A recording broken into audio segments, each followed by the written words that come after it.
Kwan mar ringre moseyude kar puko taka ma alwora Makware Mukuru kwa Njenga ochopo 10 tok ka ringre 2 oyudi kawuono. Matimore kinde ma chenro mar bero kotele gi jabero mar sirikal Johnson Oduor ochakore ayanga kendo odhi nyime kar kano ringre ma City Mortuary. Familia mopogore opogore no ochopo kar kano ringre ma City mar luwo ndach wedegi mane olal.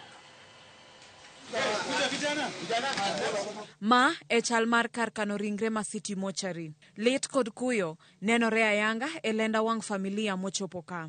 Gino magidong' godo en mana geno mar ni moko kuom ringre moseyud e kar puko taka Makware gin wedegi. Apisas mag okwach kich, apisas matimo nonro mar ringre e lo sirikal kaachiel gi jogo makedo ne ratich oganda oyuoro kar kano ringre no kaluwore gi chenro mar bero mochakore ayanga kotelie gi jabero mar sirikal Johnson Oduor. Familia adek moting'o mano mar Josephine Mulongo manyocha ochiwo ripot ne obila ni oyudo lek ni nyamin-gi nie kar puko taka Makware Mukuru kwa Njenga en achiel kuom familia ma ochopo e kar kano ringre ma City kod anyuola mare. Familia machielo ma bende nochopo e kar kano ringre no mar manyo nyathigi en mano mar Rose Atieno. Giwacho ni Rose ma jahigni 23 nolal tarik 22 dwe mar 6 tok wuok dala kendo ne gichiwo lipot e tesend obila Makware. Kanwa dok ka polis kendo chako nyiswa ni koro gimondo watim, koro wadhi range hospitals kod mortuary. Koro nakawo time na chieng' moro ma nadhi abiro achako gi City Mortuary. Adhi Kenyatta Mortuary, adhi Mbagathi, adhi nyaka Mama Lucy. Nakawo whole day ma shughulika kondego. Ne okwanwang'e. Achakre chieng' na agocho ne koro kwa winjre.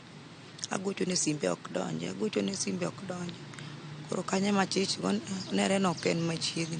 Anyuola mar Rose Abuga ma jahigni 24 ma bende nolal tarik 23 dwe mar 6 nochopo mar manyo ringre mare tok lal mare kanowuok mar dhi manyo tich. Rosa kanowuok ne dhi manyo tich, pok oduogo nyaka sani.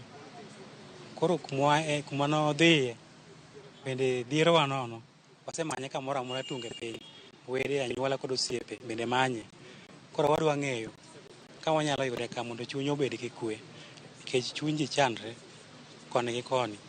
Dwa ng'eyo ni to Rose ngima koso Rose nosetho. Ka giloso, familia giduto ochwalo ywak achiel ne sirikal mar mondo oket arita makare ne oganda jo Kenya duto kendo kaw okang' mager ne ng'ata ng'ata moyud gi ketho. Sirikal onego bed ni keto arita makare ne ng'ata ng'ata kamoro amora ma entie. Moko onego bed ni cases aina gi wawinjo. Sirikal ema rito jopiny to gi mwandugi. Koro gini en lwet sirikal mondo ong'e ni wiki ma kamagi orumo, kik chak timre kendo. Mondo jok notimo njore machalo kama mondo manygi, mondo makgi, mondo oketgi kama owinjore, nikech ka gimedo dhi mbele kama to ji medo bedo gi luoro. Nyaka sani kwan ringre ma oseyud e taka Makware osechopo 10 ka fuoni 12 mag dhano bende oseyudi kendo nie kar kano ringre no ma City. Dema apisas mag okwach kich dhi nyime gi timo nonro e wi nek makama, familia mawuok e alwora Makware mayudore Mukuru kwa Njenga ochopo e kar kano ringre ma City Mortuary odiochieng' ma kawuono ka geno margi en fwenyo moko kuom ringre go eko ka dibed ni gin wedegi. E Finyakidi, Ramogi TV.